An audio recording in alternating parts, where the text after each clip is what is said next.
Kebijakan adalah rencana tindakan yang dibuat oleh pemerintah atau lembaga lain untuk mencapai tujuan tertentu. Kebijakan dapat bersifat umum atau khusus, formal atau informal, dan dapat berupa undang-undang, peraturan, program, proyek, atau kegiatan.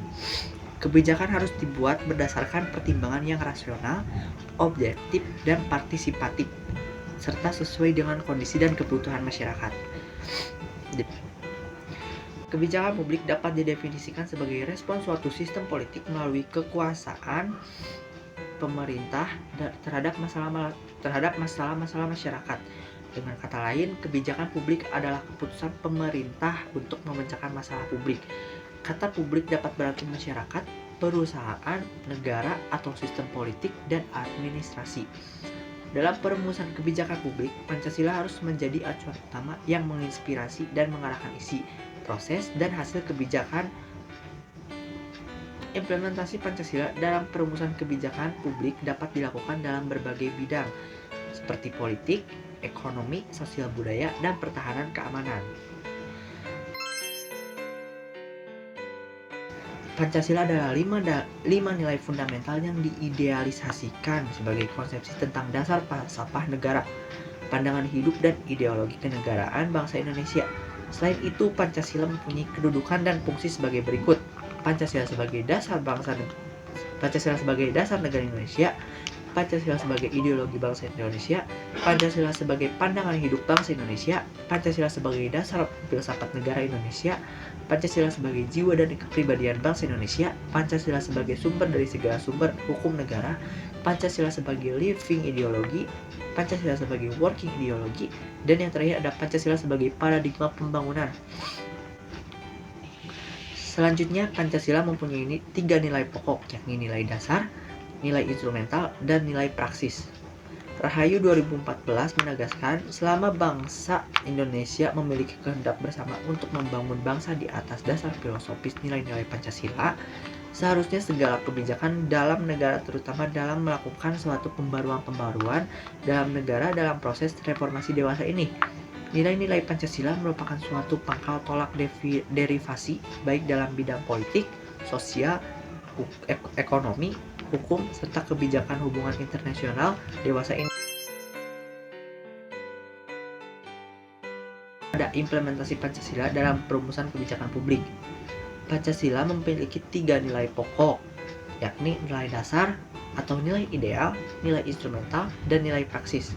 Dalam implementasi 3 nilai Pancasila tersebut antara lain nilai-nilai ideal Pancasila atau nilai dasar Pancasila, ketuhanan yang Maha Esa yang berarti menjadi nilai pokok atau nilai utama dalam setiap formulasi kebijakan, kemanusiaan yang adil dan beradab yang berarti setiap kebijakan harus mencerminkan perlindungan dan penghormatan hak asasi manusia serta harkat dan martabat setiap warga negara, persatuan Indonesia yang berarti setiap kebijakan harus mementingkan dan mendahulukan kepentingan nasional atau bangsa dan negara atau kepentingan publik atau masyarakat dibandingkan kepentingan pribadi atau golongan.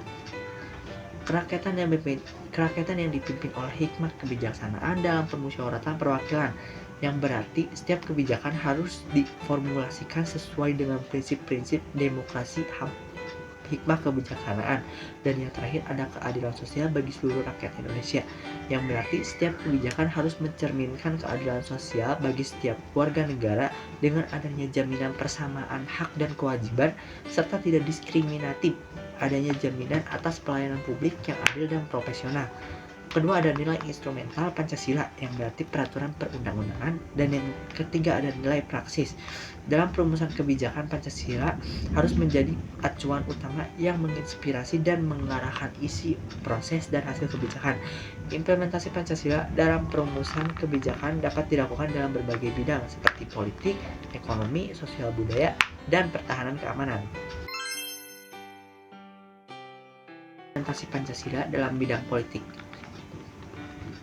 Implementasi Pancasila dalam pembuatan kebijakan negara dalam bidang politik dituangkan dalam pasal 26, 27 ayat 1 dan pasal 28 ayat 2. Pasal-pasal tersebut adalah penjabaran dari pokok-pokok pikiran kedaulatan rakyat dan kemanusiaan yang adil dan beradab, yang masing-masing merupakan pancaran bagi sila keempat dan kedua. Pancasila. Kedua pokok pikiran ini adalah landasan bagi kehidupan nasional bidang politik di negara Republik Indonesia. Dalam bidang politik, implementasi Pancasila dapat dilakukan dengan cara sebagai berikut. Menghormati kedaulatan rakyat sebagai sumber legitimasi pemerintahan, menjaga persatuan dan kesatuan bangsa dalam keragaman, menegakkan supremasi hukum yang adil dan demokratis, dan yang terakhir adalah mendorong partisipasi masyarakat dalam proses politik. Sekian pemaparan materi dari saya, Pauja. Implementasi Pancasila dalam pembuatan kebijakan negara dalam bidang ekonomi dituangkan dalam pasal 27 ayat 2, pasal 33, dan pasal 34. Pasal-pasal tersebut adalah penjabaran dari pokok-pokok pikiran kedaulatan rakyat dan keadilan sosial yang masing-masing merupakan pancaran dari sila keempat dan sila kelima Pancasila. Kedua pokok pikiran ini adalah landasan bagi pembangunan sistem ekonomi Pancasila dan kehidupan ekonomi nasional. Berdasarkan penjabaran pokok-pokok pikiran tersebut, maka pembuatan kebijakan negara dalam bidang ekonomi di Indonesia dimaksudkan untuk menciptakan sistem perekonomian yang bertumpu pada kepentingan rakyat dan berkeadilan. Dalam bidang ekonomi, implementasi Pancasila dapat dilakukan dengan cara sebagai berikut. Menerapkan sistem ekonomi kerakyatan yang berkeadilan. Hal ini sesuai dengan sila keempat dan kelima Pancasila, yaitu kerakyatan yang dipimpin oleh hikmat kebijaksanaan dalam permusyawaratan perwakilan dan keadilan sosial bagi seluruh rakyat Indonesia. Contoh kebijakan yang mengimplementasikan nilai ini adalah Undang-Undang Nomor 25 Tahun 1992 tentang perkoperasian yang mengatur peran koperasi sebagai salah satu pilar ekonomi kerakyatan yang berdasarkan asas kekeluargaan, gotong royong, dan demokrasi. Meningkatkan kesejahteraan rakyat dengan memanfaatkan sumber daya alam secara optimal dan berkelanjutan. Hal ini sesuai dengan sila pertama dan kedua Pancasila.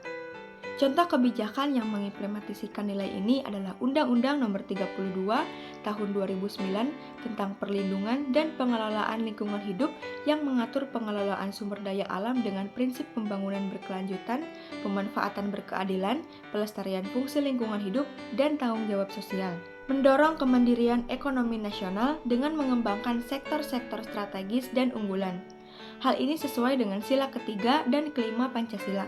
Contoh kebijakan yang mengimplementasikan nilai ini adalah Undang-Undang Nomor 5 Tahun 2014 tentang aparatur sipil negara yang mengatur pengembangan kompetensi aparatur sipil negara dalam bidang-bidang strategis seperti pertahanan, energi, teknologi informasi, kesehatan, pendidikan, dan pariwisata. Meningkatkan kerjasama ekonomi internasional dengan mengedepankan kepentingan nasional dan prinsip saling menguntungkan. Hal ini sesuai dengan sila kedua dan ketiga Pancasila.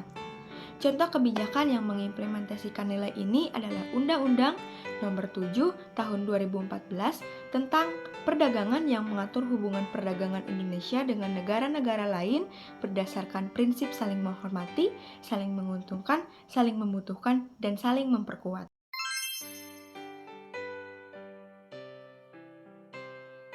Implementasi Pancasila dalam pembuatan kebijakan negara dalam bidang sosial dan budaya dituangkan dalam pasal 29, pasal 31, dan pasal 32. Pasal-pasal tersebut adalah penjabaran dari pokok-pokok pikiran ketuhanan yang Maha Esa, kemanusiaan yang adil dan beradab, persatuan yang masing-masing merupakan pancaran dari sila pertama, kedua, dan ketiga Pancasila. Ketiga pokok pikiran ini adalah landasan bagi pembangunan bidang kehidupan keagamaan, pendidikan, dan kebudayaan nasional.